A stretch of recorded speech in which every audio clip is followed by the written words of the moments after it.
And welcome in, ladies and gentlemen, boys and girls, to United 96 here on the RFK Refugees Podcast Network, the first show of 2023. We have left 2022 in our rearview mirror. We have stowed it away. We have repressed it down. I don't know if therapy can bring it up. We'll see. Maybe we're in need of some therapy here, John. I'm not sure, but we're back. A new year, new teams, new season. Everybody, we are tied for first place. The Spirit are tied for first place in the NWSL. The Kickers are tied for first place in USL. And the DC United's tied for first place right now. Everybody's tied for first place. And last place. And last place as well. But, John, glass half full, my friend. Sure. I'm seeing glass half full. John, how you doing, my friend? How was your holidays? How was your new year? It was good. I was just trying to think if I ever talked to my therapist about DC United, and I don't think I did. So that's, I guess, good. Could have done that. Yeah, no, I mean, I think I am in league with many of you that hasn't worked for a while, and as now sort of has to go back to working tomorrow, and I'm just not. I'm not excited about it. I saw a TikTok that said, like, if you are thinking, I don't remember anything that I was doing before I stopped, and I don't know how to do some things now, don't worry, you're not alone. That's everybody. So that was comforting. But it was great. Spent time with family. Was sick a lot, which is what happens when you have a 2-year-old, and I think basically everybody now is sick, whether you have a kid or not. It's just like the triple demic or whatever. But other than that, I can't complain. What about you, Ted? Good. Got to see family. Got to obviously watched the holiday soccer that came about as we wrapped up the World Cup. Club soccer got started up. It did feel a little weird. It was like we just had this grandiose event of the World Cup, however compromised it may be, and then we just jump right into, I don't know, Brighton versus Newcastle, and it's like, oh, this is a little bit of a. I loved it. I loved it because there was they scheduled it out that there was basically like 2 games every day. Yeah. I was like, this is great. Like I can know that I've got at least one game to watch today. That was pretty fantastic. And also there's been some kind of, not that this is an EPL show, but there's been some crazy results. Ted will not like from today, most likely that will not want to talk about. I told you not to mention that on the show. But that's I mean, Chelsea is, I'm wearing this, but I'm in the market for a new team. This is this is no good. I unfortunately just have a lot of old gear that I've accumulated from when I liked them a lot more. Oh well.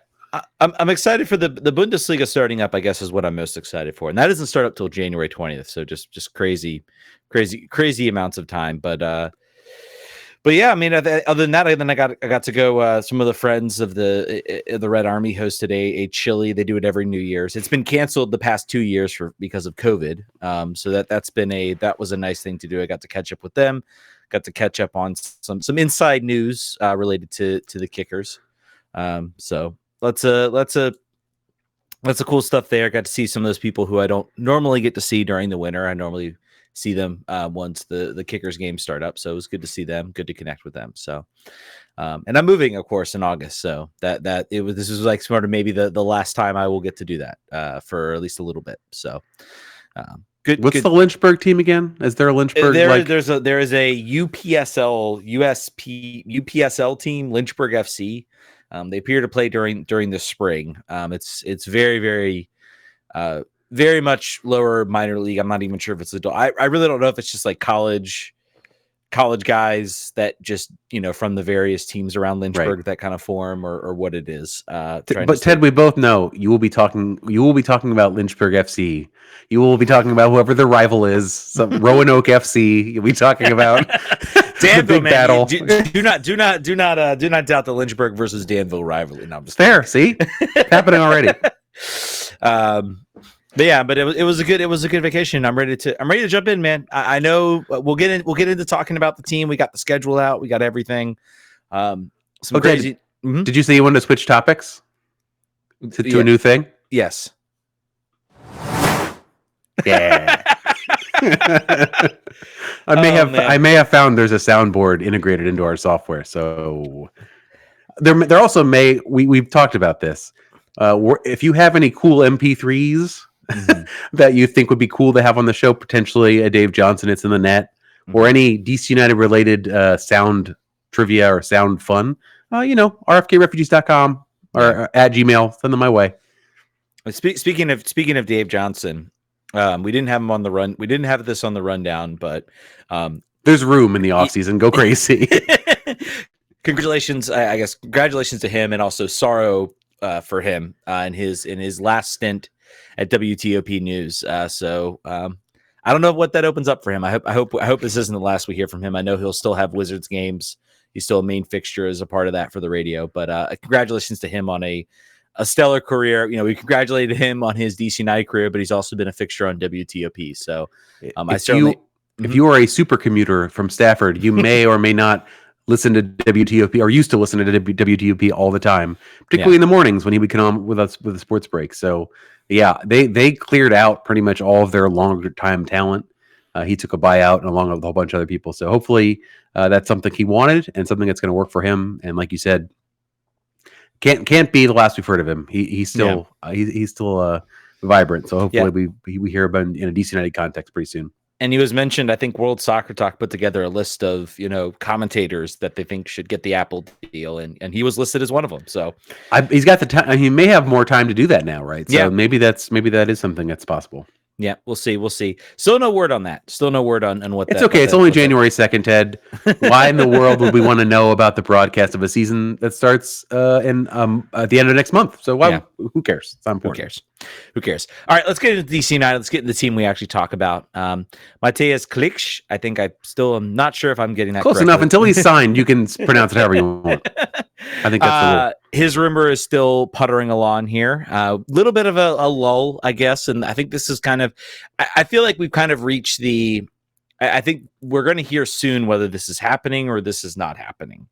I feel like you usually have that big stir up. You get the comments from the coaches about whether they want him to go or whether they don't want him to go. Marsh has made it very clear that he thinks there's still value in having him here. He's also a coach that knows he needs all the help he can get to avoid relegation, and that's his number one battle. So yeah, he's talking a lot about moral victories. If you've seen him on, by the way, though, the man does TV very, very well. Yes. He's got a career in that. Should this not work out, but Klich has appeared in every game since the return. He's come on as a sub appearance. But that's been him for a while now under Marsh. So it's a question of, is that enough or does he want more of a role?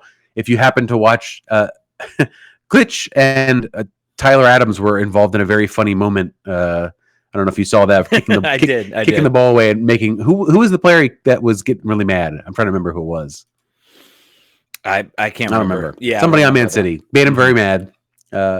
So, I'm starting to be concerned that Marsh may be able to convince Klich that, like, hey, you're our super sub, and then we'll get you rotated into start, and we still think you have a career here at the highest level. And that he might be like, all right, I can wait a year. What's another year? Well, here's the thing. So I'm looking at obviously this is from FootMob. I'm looking at his appearances this year. He's only played one full 90 minutes, I'm assuming, where he started. And I'm assuming the rest of these appearances are all sub appearances, even though I can't say for sure, but they're all less than 45 minutes. So I'm going to say pretty safely that these are not starting appearances. Super sub. He's your guy off the bench. So what's funny is you look at his 3 appearances before the World Cup break. He played 90 against Wolverhampton, which could have been, related to fitness and trying to, he was fresh. He didn't play the past 2 games, but other than that, he has not played more than like 35 minutes, let's say. And that's why Poland didn't bring him, right? Yeah, he has not. Exactly. You can't bring a guy like that to the World Cup. Exactly. I think the fact. I feel like if Marsh was confident that he was going to stay or had a conversation with him that said that he was going to stay, I feel like he would say so. And he has stated, I think he stated in the last interview, he says, I'm not going to discuss it. That's usually leans towards, I'm not confident we're going to keep him. I'm trying my best to convince him, but I think you're right. I think it's a question of, does he want to be a super sub playing at a higher level, or is he looking at, here's a chance for me to, get a payday, but also an opportunity for me to go, and I know I will be the starter week in and week out. Right. And I think that's the question he'll need to answer. And I think there is a ploy here by by Jesse Marsh to throw him out. I mean, he gave him, though, I mean, you got to look at the quality of minutes too. His team was down 3-0 and he gets a throw out against Man City. So for sure. But those are the games you can't get into at all if you're in MLS, right? Like, you're not going to play against Erling Haaland at all. I wonder too, I always think about, I don't think about it as maybe maniacally as other MLS fans think about it, or particularly ones that are very online. Mm-hmm. How much do English fans view Ronaldo's move similar to anyone that's moving to MLS? Like, do they see that as the same sort of thing? Like, it's like, well, you've given up. This is you no longer want to be relevant anymore, and that's why you're going to go there. I think they do. Mm-hmm. I think they kind of view it as the same thing. Just one pays a lot less and it's less hot. Yeah, maybe they do. I think they're wrong in that sense. I think I do too. But yeah. I think from an MLS, I think from a world perspective, the view of Ronaldo moving, which by the way, maybe we want to get into that craziness that was dropped. Cool. Yes, that was good. About where Ronaldo might have gone. But I mean, who might have had his discovery rights? The discovery rights for one of the most famous players in the world is on its face, a very funny thing. Yeah. By the way, I haven't gotten into Football Manager to see. I don't know how they would do discovery rights or anything like that. Maybe there's a list you can. That's a good question, Ted.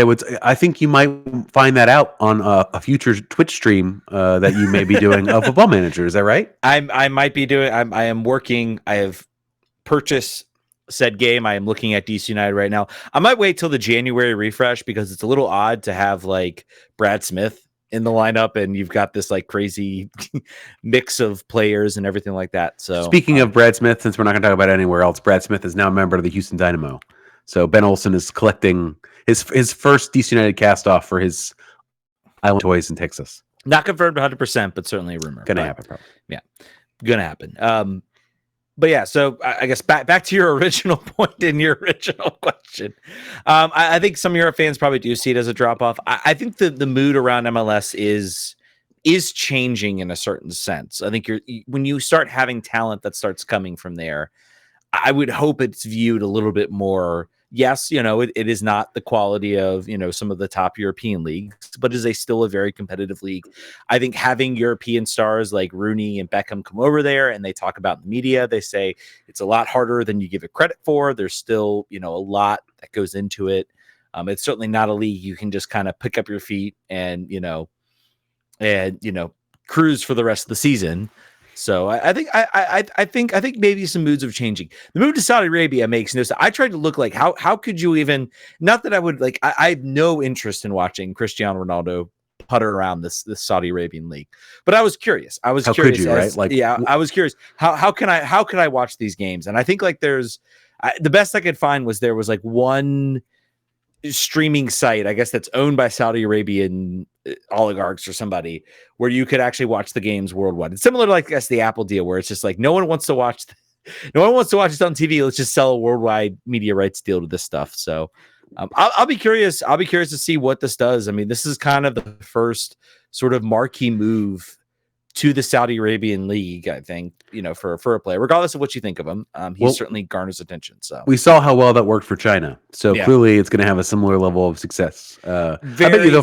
Very different sort of ownership structures and for sure. One of those ownership structures will never run out of money. and one of them did. So we're speaking, of course, the Chinese National League, the Super League, I think it's called. Yes. Basically most Brazilians that you've heard of that were not quite at the top tier anymore were being paid absurd dollars to go play in China. Drogba went over there, I believe, for some time, and Elka went over there. Just players I remember. Yeah, Oscar. Tim Cahill, did he go over there, or was he in India? I think he did the India. Santino Cranta almost played in that Indian Super League. He almost played there. I think a couple years retired, maybe even went there. Anyway, yeah. But that league has fallen apart. Basically, China has realized that they're not going to be able to throw money at a league and become England in 10 years, which is kind of the plan. It didn't work out. So just a note of caution for Saudi Arabia. I think they're probably going to find a way to get those games a little bit more visible, similar to Wrexham. Like if Ryan Reynolds can figure out a way to get Wrexham games on my television on a Sunday, someone will figure this out. Yeah. Someone at Adidas, I guess, or whoever. Is Ronaldo rep by Adidas or Nike? I don't even know these answers. He's definitely Nike. Nike, right? He was on those like advertisements for the. So somebody Nike will figure it out. I don't know. So MLS though, MLS, 2023 schedule finally came out. yes, and sort of we talked already a little bit about the fact that the Apple TV mechanism is not really understood. We don't know who's going to be announcing the games. We don't necessarily know what makes it special. The original concept was like we're gonna broadcast in 5 languages. We're gonna have local radio that you can simulcast. I don't know if any of those things are going to work, but at least now we know when the games actually are, and particularly for DC United, we know how many of them are going to be on linear TV. Yeah. So let's Ted, let's walk through the specifics here for the schedule.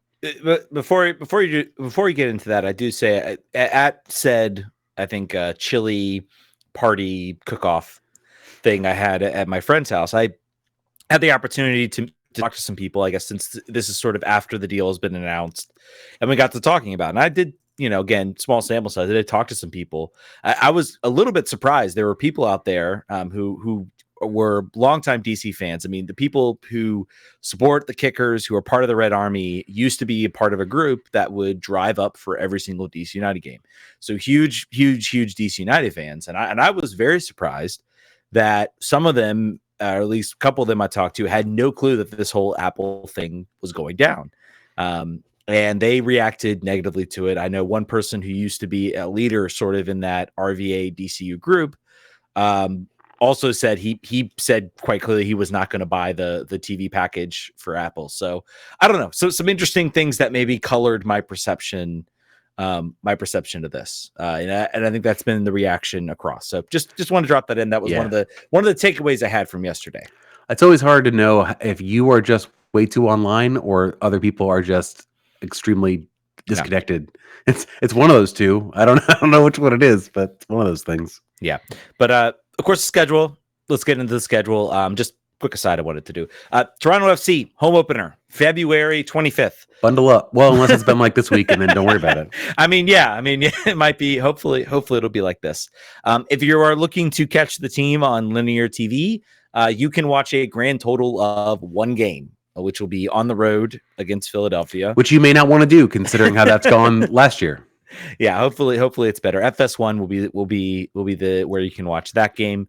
Again, there are some benefits that we have talked about, most notably almost every game is Saturday or Wednesday with 1 game on Sunday.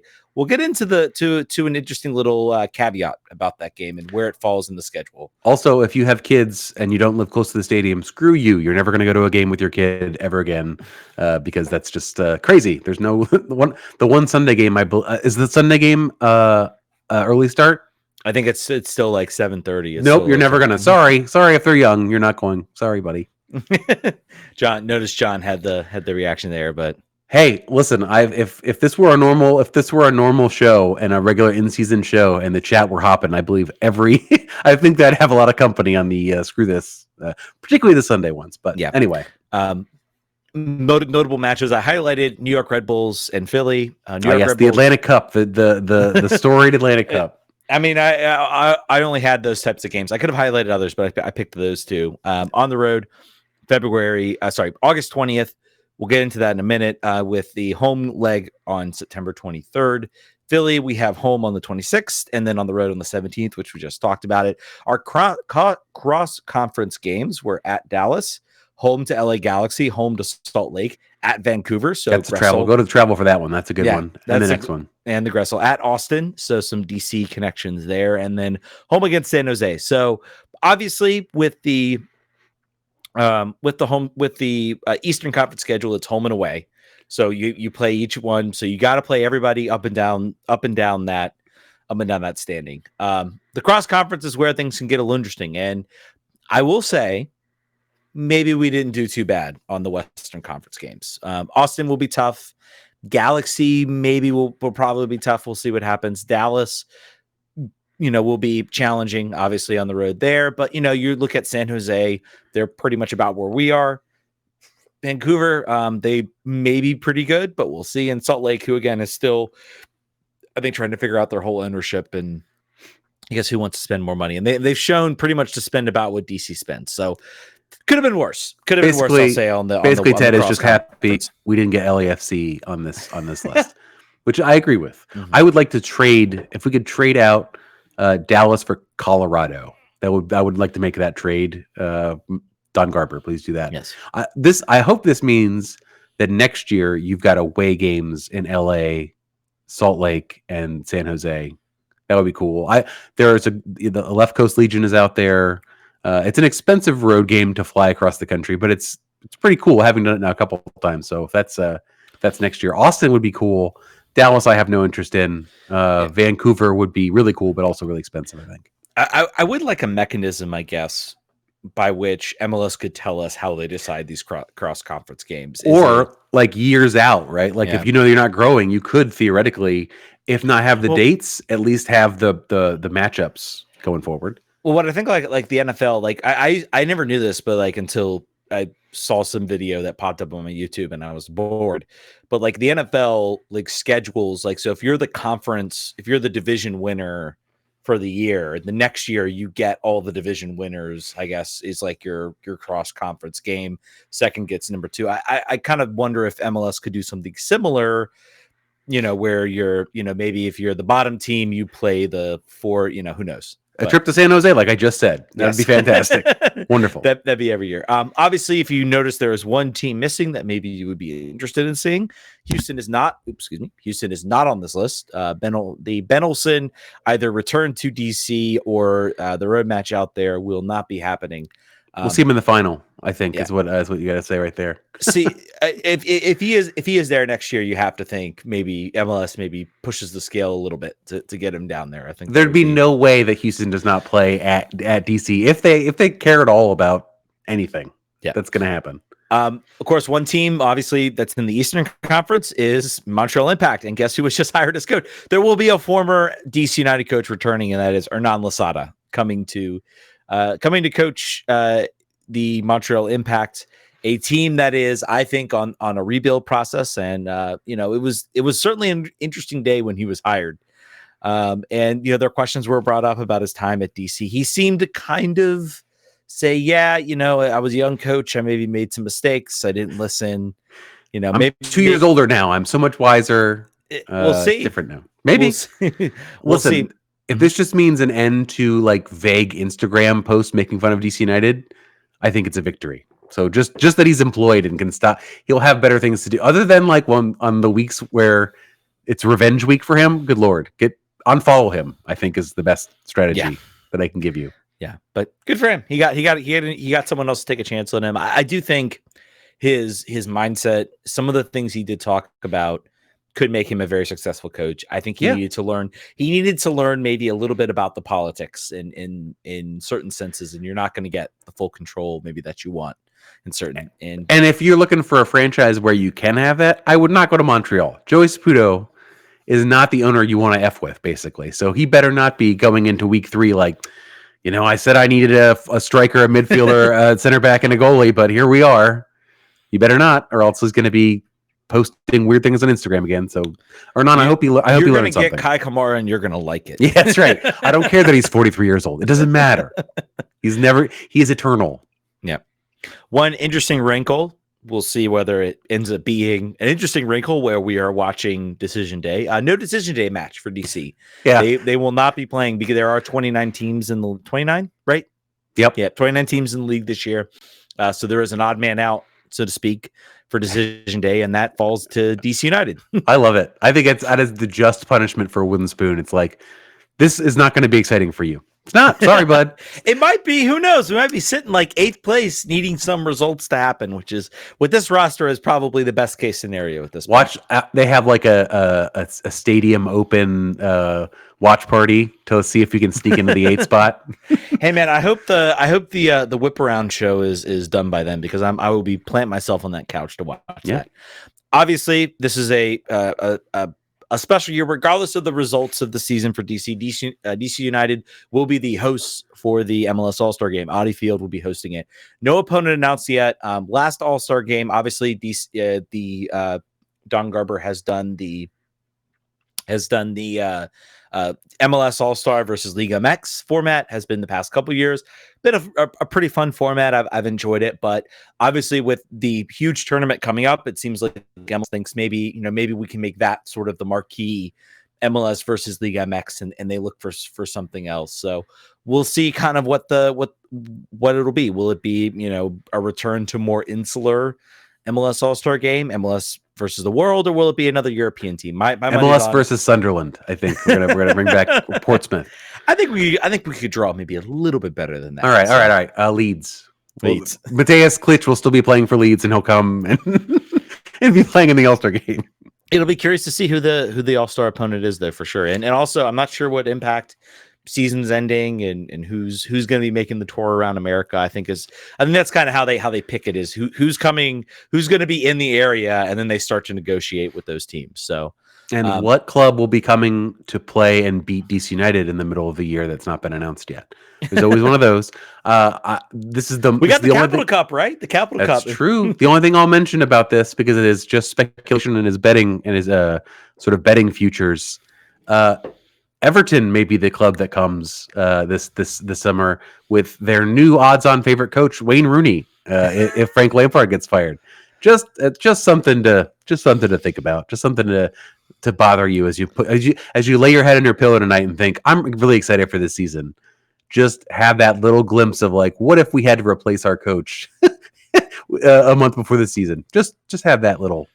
Anyway, Leagues Cup. Let's talk about Leagues Cup.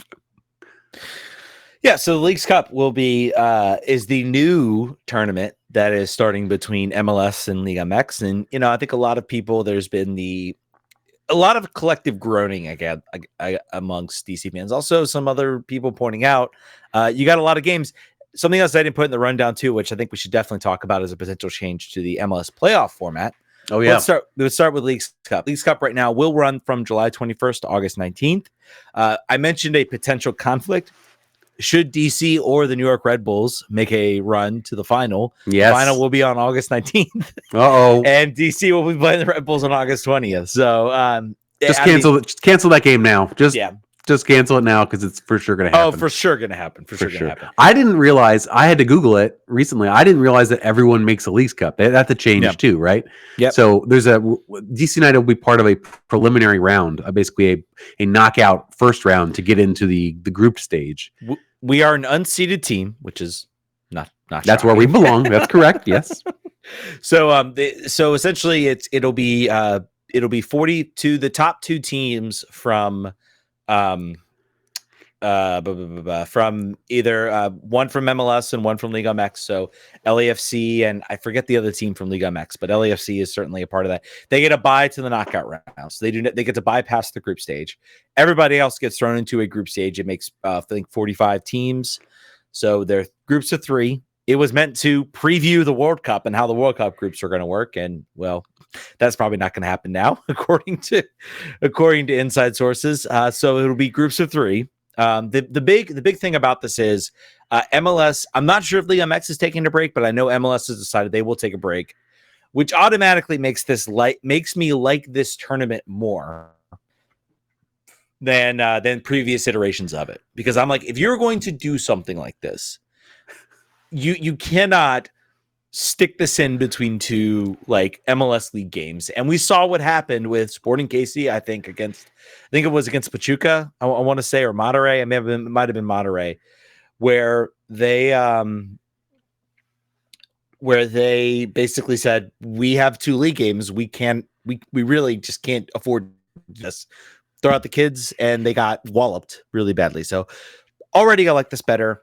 I am excited about this tournament, John. I don't know how you feel about it. Here's why I'm not, Ted, and why I just sort of realized the fact that we're an unseeded team means that we could lose our first game, not get seeded, and then we don't have any games between July 21st and August 19th, and we were just speculating. We were just spectating this league tournament that we have nothing to do with for a whole month.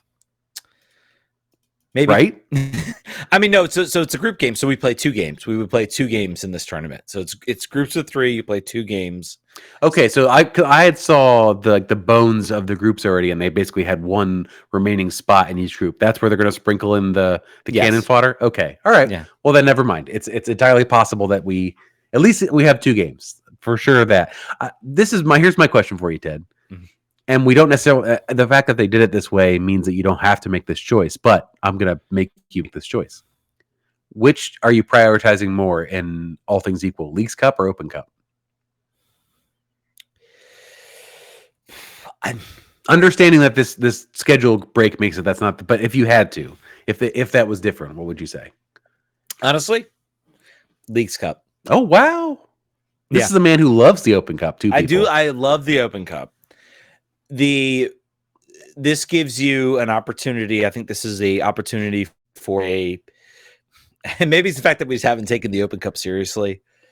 I don't know. Maybe I want to change my answer. I feel like they're both right now. They're both very similar, and I guess I would say, would I rather win the Open Cup or would I rather win this Leagues Cup? I mean, winning the Open Cup still means something, but winning the Leagues Cup means you probably beat a Liga MX side in between there. Like basically, Ted is tired. Ted does not. It does not get Ted excited to play Flower City anymore.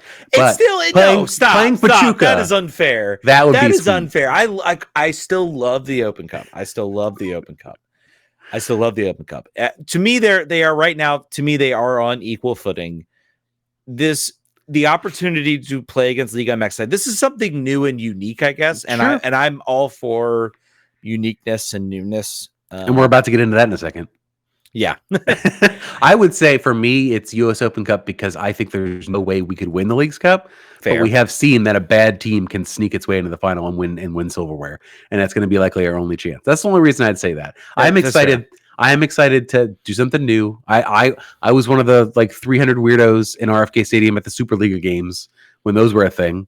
So yeah, I mean, it's cool. It's different. I think we're gonna get pasted, but it's new, and I love playing teams from different countries. The biggest mistake, I will contend, the biggest mistake in all of this is MLS, Soccer United marketing. The organizers of this tournament have made one fatal mistake, and that is they have not gotten a consolidated English language rights deal to Liga MX games. I will contend to the day I die that this is a Liga MX should view the English soccer market as a potential untapped market that they can siphon off fans. And really the biggest thing I have in here is I know Club America, I know Chivas, I know all those teams I watch in the CONCACAF Champions League. But do I know the story of the players? Do I know any sort of storylines? And it's difficult when it is primarily those storylines are all being told in Spanish. And I think it's a huge missed opportunity in the build up to the Leagues Cup, in the build up with all these other with the All-Star game, that MLS did not go to Liga MX and said, "Hey, why don't you just take all English language rights?" Univision parks it off on a channel that not everybody gets anyway. Consolidate them all together. Let's sell a package deal to ESPN, Fox, what have you. Let's put it on, Apple. Let's make this a part of the Apple deal. I think Apple would jump on that. And, we have that English language deal consolidated. And I think that is happening soon for Liga MX. Because it's all very scattered, but I think that's an opportunity to get more people interested in this event on who follow their MLS teams week in and week out, who maybe then could also check out, hey, we've got America in our group. Let me watch some America games and see kind of how they look. Or we've got Atletico St. Luis. Let me see how David Ochoa is doing. So I mean, I hope that's coming at some point. But I think it's a missed opportunity with this Leagues Cup, and I think it could have helped interest. Speaking of things that will help interest, from the man himself, who says, "I would love a return of the early MLS style shootouts, or whatever those things are called." What was the name of those? Oh, the MLS shootouts. Was it called shootouts? They're shootouts. Yes. Yeah. So from the man who loves those and thinks they should come back, tell us about the changes that are being rumored and potentially actually going to happen for the MLS playoffs. I think even as soon as this year, right? Are they doing the shootout? I heard about the PKs. They're if games end tied. No, I think this. I'm just saying you like them, so you're obviously you're a man that loves sport innovation. Oh yeah. So I mean, I would love. I remember seeing there was talk about the Leagues Cup having some sort of format where if the game's in tight, and I think this is how they're going to. The biggest problem with a 3-team group format is basically you play 2 games, you have one team sitting out, and if you have 2 teams that are going to make the top the top of the group, they could essentially pass the ball around. So I think you need some sort of item to throw something in there. But yes, I mean, I'm all for this tournament being an opportunity to try things. I think it's fun. I think it's a unique thing to do. So yeah, but tell us about the MLS playoffs change though. That's the thing I wanted you to. Oh, that's you really. You need to lead me. I did listen. You're going to listen back to that and see that I handed you this ball, right to the gut. No, you did not. I will continue to not make it clear. We're gonna clip that. Brian, we're gonna clip that. Clip. Go ahead, I'm Ted. sure. Okay. All right. But the MLS playoffs. See, it's not as unique to me because it's like a group stage. Maybe that's why it didn't click for me. That's pretty unique, I would say, compared to the way things have been done since 1996. And not unique, but okay. So if you haven't heard, MLS potentially, we heard it was being discussed, and usually when it's being discussed, it's going to go forward. That they are changing up the playoffs again. For what feels like that is not uncommon. The fact that they change it is not uncommon. It is certainly not uncommon. But they are going to basically play a group stage. So the big change is obviously they're going to play a group stage. So 8 teams will make the playoffs, is what we're hearing. So still kind of hovering around that 50%, but they will go to a group stage. I believe I remember the discussions being like the top 2 seeds will get 2 home games and 1 on the road. And then the bottom teams will get 1 home game and 2 on the road. I was trying to figure out how do you decide like what the top teams road games? I think it should be 3-2-1-0.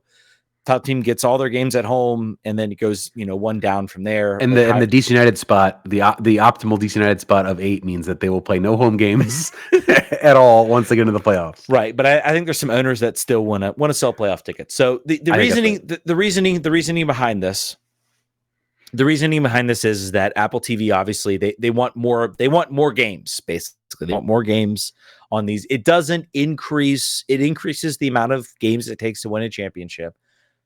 But if I have to be honest, and I think this was a format that has been proposed by the late Grant Wall. I believe he proposed this type of format for the MLS Cup playoffs.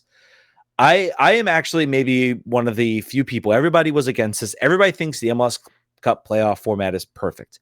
I do not think it is perfect. I think it is better than the 2-legged format. I think it is better. I think the higher seed hosting is always a good reward.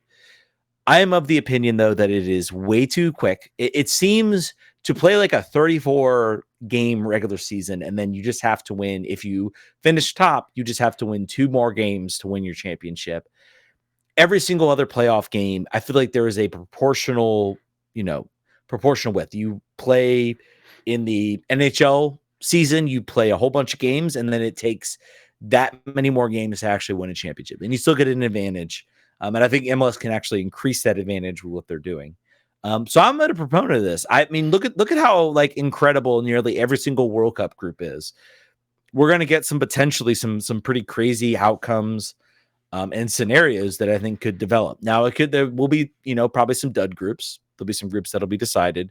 The knockout stage also is not going away. It's still there. It's just another leg. So I think you're still getting the drama of that. I'm honestly a proponent of this. I get the idea. I wish MLS could settle on some type of format and stick with it, because I do think that impacts things. The Stanley Cup playoffs have a set format. The NBA playoffs have a set format. NFL playoffs have a set format. MLB has a set format. They've changed it up a little bit. All those leagues have changed it up. It hasn't been the same forever, but they've pretty much settled on a format and they've stuck with it, and it. So I understand the frustration of, oh my God, we're changing this thing again. But if you don't like the format, just wait a year and it'll be something different. It's probably the. I think this is something maybe they could actually settle on. Like this is an optimal format. And I think Apple will be like, we're doing this. We're going to do it for 5 years at least. Yeah, they got 10 years on this deal, so I think this might be the moment when they kind of get something locked in. I like it. I think it's a good format. John, I don't know. Maybe you're of a different opinion. No, I listen. We have said from the start. Generally, I am not as much of a sports innovator as you are. I think that's neither a good thing or a bad thing. I think it's just different. However, I do think that MLS is in a death spiral of interest as far as television goes, and I think making it even more technically making it harder to find by being behind a paywall. I think that you got to try different things and make it exciting and get new eyeballs. So in that way, I don't begrudge them trying to do something that gets a casual fan in and saying, hey, it's like the World Cup, that thing you like, that thing you watch every 4 years and don't watch anything else. Even if, like you said, it still has some elements of the original playoffs in it, I think is a smart move. Yeah, and other European leagues don't do exactly this, but they do like the Austrian league splits their group into two. They have a relegation group and a promotion group. And, they do a whole nother sort of home and away group stage before deciding a champion. So it's not something I think is totally out of the blue. I think you're right about the World Cup comparison and everything like that. So I like it. I'm excited to see it. We'll see when it sort of becomes official, because it seems like it is moving in that direction. All right, let's get into, we kind of started with some DC roster news, then we went DC United sandwich. It's a new sandwich. 2023 Super Draft. Good thing that we did a long preview of this, and that's really good. We decided to talk about whether we do a preview, and then we're like, well, let's wait and see if they actually take somebody, and we made a good call. We're not good at sometimes at nailing things as far as planning, but we certainly nailed this. DC United had traded. They had a second overall pick. They used it to trade to Orlando for right back Ruan. So they have, I think, for all intents and purposes, do you think this is a settled back line now? Yeah. Are you don't see any other major difference? I don't. I think you got a new left back, a new right back, a new center back, and then a lot of players still under contract. Yeah. So I think that's it. I don't I think there are a lot of fans that are still thinking that Steve Birnbaum's going to go somewhere. No, I'm telling you that he's not. Donovan Pines is not going anywhere. Brendan Hines-Ike is under contract. Andy Nahar is going to mix and match with Ruan. Pedro Santos is going to mix and match with Jadzi. So this is it. Yeah. And I think this move, was first met with, oh, this is a good move, to, well, he hasn't. And Orlando fans, there was sort of a mix and match. A lot of Orlando fans being like, I think he's on his downswing. Good to see him go. A lot of others being like, he's still a good guy. Seems like he was a fan favorite amongst a lot of Orlando fans. So it seems like we're getting a good character guy and also a fairly decent soccer player. He is still like in the prime of his career. Unlike Pedro Santos, for instance. Unlike Pedro Santos, 27 years old for Ruan. If you look at his stats, which we'll pull up the FBrave stats, we got to keep it up. We got to keep it up, John. That's right. I've got the number. I've got the page. I'm ready to talk about it at any time. I got the page as well. Let's get into some more. Let me do the generic ones. 4 years in Orlando. He was a main fixture, 118 games. So he certainly was a main fixture. 4 goals, 12 assists. Not nothing special. Not an offensive threat, really. I think we can say, really. Not an offensive threat, but certainly got into the sort of the final third. He plays right back. So I don't think you're expecting, if you're expecting 40, 30 assists from him. Did Ruan score the chip goal on Romo at home last year? Was that him? I have no from right idea. back. Yeah, I feel like it might have been. I have to go consult the internet. So I'm not sure anymore. But anyway, yeah. But obviously, we talk about his FBrave stats. He is in the 84th percentile as far as non-penalty goals, which is something. His expected assists and is at 72 percentile. He is very much an attacking. It appears like a more attack-minded right back, based on the past year, according how FBref kind of does these stats. Defensively, not so much as far as his defensive involvement. I will say, looking at sort of some of the lineups, the Orlando played with 2 sort of holding midfielders, sort of defense-minded midfielders. So maybe he wasn't getting a lot of those opportunities. Maybe he was pushing up a bit. Who knows if maybe this will hold. He does have a comparison to Alistair Johnson, who is currently right now at Celtic and has had a great career. So not a bad comparison. Just don't look at the bottom block, basically, of his scouting report. That's the one you don't want to look at. I think I said before, he's like a bizarro Donovan Pines. He's good at the things that Pines is bad at, and vice versa. But this is about next season, and they want to find somebody that is MLS quality, that they know what they're going to get, that they can predict the outcomes to some degree, because this is about next year. And he's young enough that he can stick around and play for a couple years. But he's not a game breaker. He's a different right back than we've had, right? But in the recent past, it's been Andy back there. It's been Julian Gressel back there. Different skill sets, more of a threat offensively, more expensive. Andy wasn't, but so calibrate your expectations about what your fullbacks are going to be doing under the system. I think they would love it if they would just concede less goals. Yeah. That's really what they're going for here. So let's hope that's the outcome. Be difficult to break down, I think, is definitely what they're looking at here. And those stats would not tell you that that's the case from him last year, but maybe it's going to be different. I think the biggest thing I like about this is that this is a very much the step down from, if there is a step down from Andy Nahar, I would say these two players are comparable in some ways, or me, certainly it's sort of more equal. It's not as like, I obviously love Chris Odiatsum, but the step down from Andy Nahar to Chris Odiatsum is a lot greater than this. So I think from a depth perspective, obviously we know Andy's issues, and he is not a guy that can go play every single game this year at that right back position. I think it opens him up maybe to push forward a bit. Maybe he plays more of a winger type role. So from that perspective, I really do like this move. I like this move from that. I like this move that it sort of solidifies that we know who the 1 and 2 of the right back, because I think that was still a hole we need to fix. I think we have the left wing back and left back positions figured out. The center defense is maybe still the weak point where I don't think we've improved enough. But I think, like you said, it is what it is at this point. And you got to hope there are players there that will either step up or that will sort of have a bounce back year, which is entirely possible. There's still a lot of questions in the midfield. I feel like DC they're still gambling that the guys they brought in, Martin Rodriguez, Christian Benteke, and obviously Ravel Morrison, are going to pan out. That still seems very much like the gamble here, that those guys in the summer, maybe that's all you can do. And maybe you reevaluate come the summer, whether it works out or not. So do you think Chris Odiatsum, who's out of contract right now, is a player they look to bring back? Understanding that this is the list of defenders under contract. Matai Akimbone, Steve Birnbaum, Jacob Green, Brenna Heinzike, Andy Nahar, Donovan Pines, Gasu Samake, Hayden Sargis is still under contract, and Derek Williams. Do you think he comes back, or do you think, like I think potentially, that Matai and Jacob are going to get those minutes that they would have normally given him? I think you almost have to at this point. I think you have to.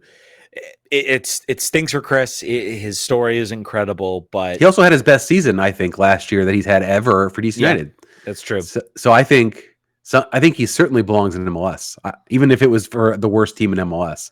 I think he has a place. So hopefully, I've not heard anything about him getting picked up or either USL or MLS. So hopefully, he finds an opportunity. I think he will find a landing spot. I think it just takes some time. I mean, I will say, looking at sort of the breakdown, so to speak, or the looking at sort of the depth that has been built. I think even if he's on a minimum contract, maybe you're not.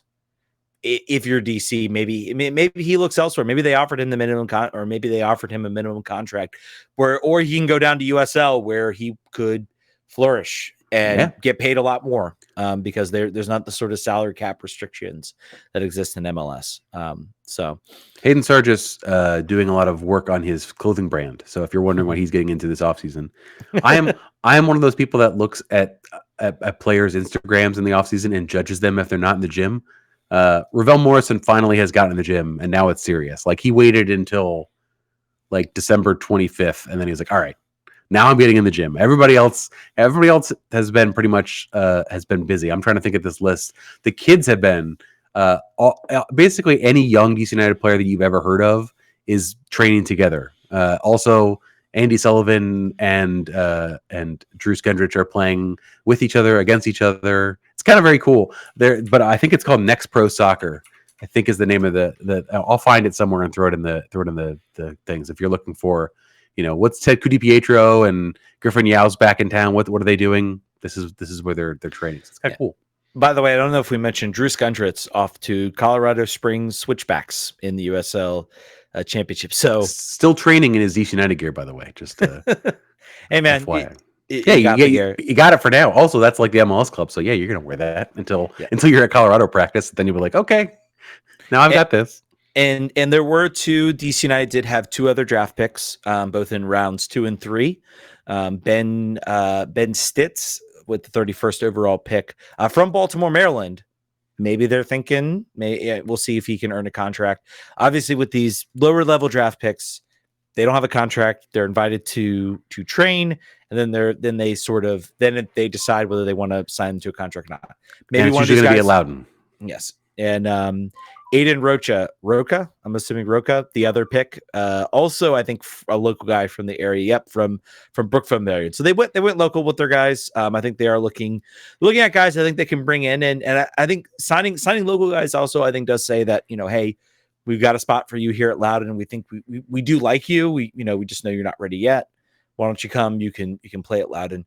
Speaking of Loudon, I think we'll get into this first, John. I know you have a lower on the rundown, but Loudon United, there's getting a change of ownership. This has kind of been one of the discussions that's been happening. MLS obviously moving, sort of divesting interest in USL. They were a big proponent having second division teams all over the USL, both Championship and League One. But they have launched MLS Next Pro last year. They want other teams in there. DC United was very limited by the fact that they had signed a deal with Loudon stating that they would keep the team in second division. I don't know if that means USL Championship or whether it just has to be second division. Obviously, by the way, I want to know like how that was somebody in Loudon like really like on the nose about that. That just seems like such a like. I don't know. It's just weird to me that would even be a stipulation. Like who on the like Loudon City Council even knew about the division? Someone setup? Smart, someone paying a little bit of attention. They don't want to like revert to an NPSL roster or college kids I'm good for them for actually paying attention. Yeah, hats off to them. But so DC United's in a little bit of pickle. MLS wants them to go to MLS Next Pro. They're talking about putting a team out in Baltimore. I think we all kind of thought they were going to be forced to actually spend more money maybe than they wanted to on sort of two developmental teams. But that apparently is not the case. They are looking to sell the team to majority ownership. DC will keep a minority share. That's going to be stipulated too, by the way. I guarantee you that minority share is about that contract. So yeah, I think it's keeping them invested, keeping them in there, and I think it allows them maybe to divest them maybe a little bit of money that they spend on this. I'll be curious to know, do these owners maybe want to bring in their own staff? Do they want to maintain? I mean, they're going to be using the field next to the training center. That still has to be there. Yeah. Obviously, the more interesting aspect of this is that this will potentially allow Loudon United to participate in the Open Cup, which would be something I think that would be pretty cool to watch. And does that maybe help drive interest in the team? I don't know. I haven't been out to any Loudon United games. I know we've got our guys over to the Two Loud Adams guys that cover Loudon United, but crowds haven't looked so good when I've like watched them those games. So they've been very bad. So that'll certainly affect it. The weird thing is that the DC United has spent a lot of money in the last year staffing up at Loudon. They've redone the website. There's more people in the media department. They are basically being like, oh, okay, we should make this like minor league baseball and make it so that there's fun reasons for families to attend, rather than being like, hey, don't you want to come watch Mikey Gamble? Isn't it good that we're in USL Championship? No, they don't. That's not gonna cut the mustard when you're that close to DC United. When you could go watch the last place team in DC United play. Oh, it's a competition. So yeah, it's going to be interesting to see what this guy who owns two minor league baseball franchises in Maryland, to your point, does he see an opportunity to sort of consolidate some of those roles? It's by the way, expect there's going to be like Star Wars night where Loudon United is wearing Star Wars jerseys. He is going to minor league baseball the crap out of this franchise. And I think that's fine. It doesn't matter. Like, I think maybe it's slightly sad for like the Stampede or a group that's sort of wanted to see this as like an independent brand, as like, our local club that's trying to make a run up it's just not that. Like, unless this guy goes a different direction. He has bought franchises that are in a pyramid controlled by Major League Baseball, and he says, "How can I use this to make money?" And minor league baseball franchises print good ones, print money. They don't pay for they don't pay for the roster. They just do stuff that makes the games fun to go to. So interesting outcome. I think it's only going to be good things for anybody but loud United fans who are like, I wanted this to be my local soccer club that wanted to win USL championship. Everybody else will be better off. Well, and I think having new ownership that's sort of separate from DC, I think potentially increases that because you have an ownership that knows that if they put a winning product, people are going to want to come watch it. It's happened here in Richmond with our local team, though. From what I hear, there sounds like there's some a little bit of divesting, maybe a little bit of wheeling some things back. So interesting year for DC, for Richmond next year. But I think having that type of team rather than being DC's primary goal was to use this to give guys minutes so then they could develop for the first team, and that was their primary goal, and they made it very clear, and it was honestly rather successful. They had guys like Ted Cudipietro, Griffin Yao, Jackson Hopkins, all those guys, cut their teeth sort of at that lower level, were able to get minutes. And I think it has improved them as they sort of gone up, where for a while there for DC, it was very much like, we signed this guy great. And then he like sits on the bench, maybe makes a couple appearances, maybe gets loaned to Richmond. He hates it because he's not from Richmond. Chris Durkin being like the one exception because he lived there. So it was much easier for him to go down there. And then nothing really happened. So I don't know. I think it could be something good. Obviously the, Stephen Goff reporting that DC is looking at a Baltimore team for MLS Next Pro. A lot of controversy about that. I think the team wants to sort of recapture that sort of Baltimore market that they've lost. And I think, honestly, the signings that they made seem to be indicative of that, that maybe we'll see them start with an MLS Next Pro team. There's talks about a stadium. I believe studies are being done in Baltimore for a stadium. We'll see. I think that's a very good thing for DC, especially if they're successful. Obviously, I do think Baltimore should have some form of a professional soccer team. I know I'm not necessarily. Do I think necessarily it should be a DC United controlled MLS Next Pro team? Not really. I think I would hope for something maybe a little different. Yeah, there have been other franchises that have tried in Baltimore at lower levels. None, I think, full season professional, right? Yeah. Oh no, there have been. I think NESL, the Baltimore.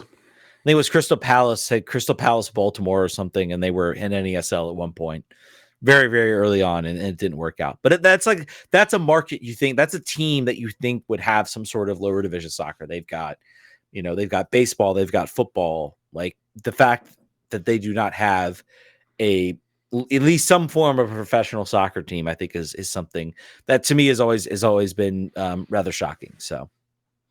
Yeah, so we'll see what maybe they'll announce Baltimore United here in a little bit. So I think we're going to close out the show, unfortunately, on a pretty sad note here. Kevin Payne, longtime CEO director, the guy that I will say was the first MLS executive or front office to get it right as far as branding, marketing, fan engagement, team build, how you build a successful team in MLS. He did it all right first, and everybody else is just an imitation. Even Garth Lagerwey, all just an imitation of that or have built upon that. So he was a foundational person in this league. Unfortunately, passed away, suffering from lung disease. John, you have it here in the show notes. DC United would not exist without him, and I think I 100% agree with that. Yeah. Literally, this is the man who came up with the name, came up with the brand iconography, came up with the importance of supporter groups, which is something that was new and not really understood in this country from a soccer perspective. He was an innovator from the perspective of how you build a team and where you look. Mm-hmm. MLS 1.0 was about him understanding that South America was an underutilized, untapped resource for players in Central America. And he did that to the benefit of the only stars that this team possesses. So yeah, it's a sad day for the club, sad day for his family, obviously. But I think a lot of new DC United fans may not understand sort of the shadow that he left on the club. And, he left, he turned the job over to Dave Casper. the team has been the way it's been since then. The glory days are in the past, but he certainly, I think Bill Hamid put a post basically like, I would kill for another one of your hugs. Like, you were a father figure for me as I was an 18-year-old kid, not knowing what I was doing, not being emotionally ready to be a professional soccer player, and you were firm and patient with me and loved me and let me get there.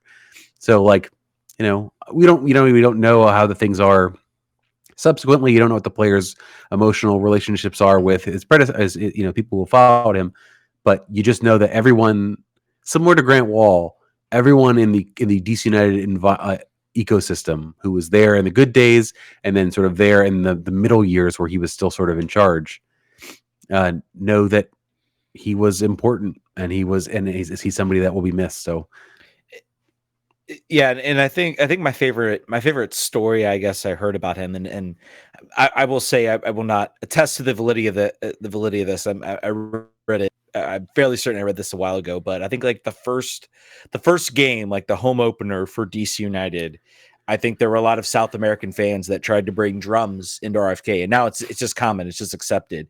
And the stadium staff started taking him away, be like, no, you can't bring this in, like you can't bring this in. And I think he had a moment where I think he had to direct down to the stadium, event staff to say, let him in. This is a different environment from a Washington football team game. This is the South American, we want that atmosphere. We want everything.